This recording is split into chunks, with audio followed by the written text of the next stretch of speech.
Olá, alunos! Sejam bem-vindos a mais uma aula de Biologia. Eu sou a professora Nélia Nhacengo e hoje nós vamos falar da estrutura do osso longo e a classificação dos ossos quanto à forma. Antes de mais nada, é necessário compreender que o nosso esqueleto é constituído por três partes, que é a cabeça, o tronco, os membros superiores e os membros inferiores. Nós conseguimos perceber que o esqueleto humano é constituído por vários ossos totalmente diferentes que se encaixam perfeitamente como se fosse um quebra-cabeça. Bem, como é que seria constituído um osso longo?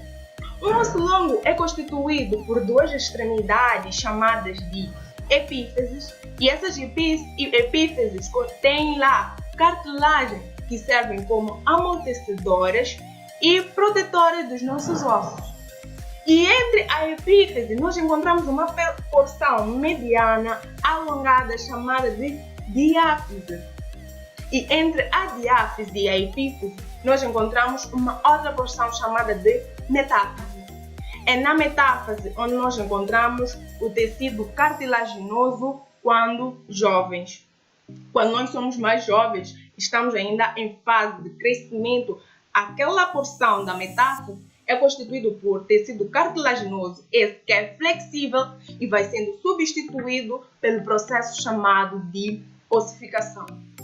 Além do mais, o osso longo vai ser constituído por uma membrana chamada de periósteo.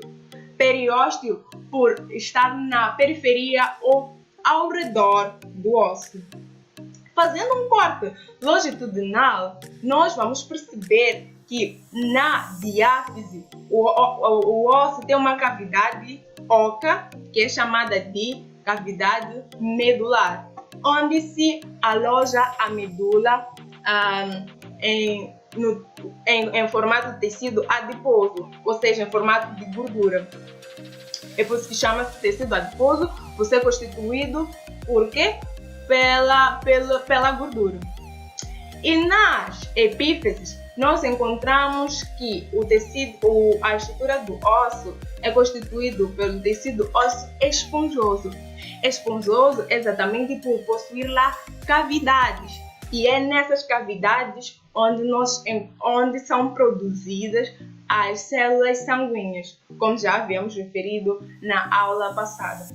É necessário referir que na diáfise o osso é constituído pelo tecido ósseo compacto. Compacto exatamente por ser espesso e duro e não ter espaços ósseos visíveis.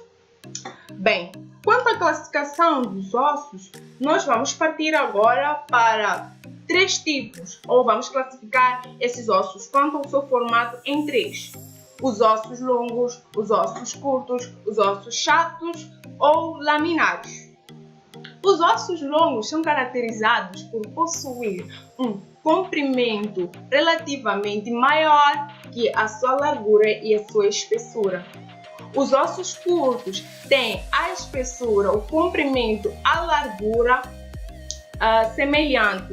Então, são chamados de cuboides porque têm um formato de cubo, ou seja, têm os lados totalmente iguais. E um exemplo de um osso curto, temos os ossos do carpo e do tarso. E um dos exemplos dos ossos longos, temos o fêmur, a ulna, até as falanges, porque os ossos das falanges têm um comprimento relativamente maior que a largura e a sua espessura. Temos os ossos chatos, que são finos e protegem a maioria dos alguns órgãos, como é o caso dos ossos do crânio, que encontramos lá o parietal, o que nós já tratamos nas aulas passadas. Bem, essa foi a aula de hoje. Te espero para a próxima aula. Eu sou a professora Nélia Nhacengo e até mais.